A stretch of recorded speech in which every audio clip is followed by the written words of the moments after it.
Now, if you need to factory reset your UniFi Dream Router here, well, there are a few things that you may need to do here. So first things first is you want to decide if you really want a full reset.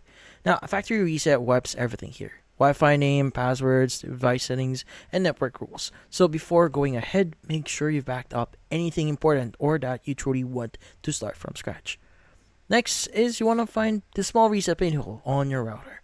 Now, on the UniFi Dream Router here, there's usually a tiny reset hole on the back near the ports or power input here. Sometimes it can be under the actual device, so you'll need a paperclip or some SIM eject tool here to actually press it. Now, with the router powered on, you want to press and hold the reset button.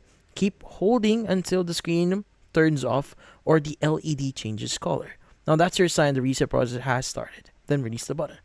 Now, from now on, the Dream Router will reboot several times and store its original firmware setup. This usually takes for about like 3 to 5 minutes, so don't unplug it while it's still working.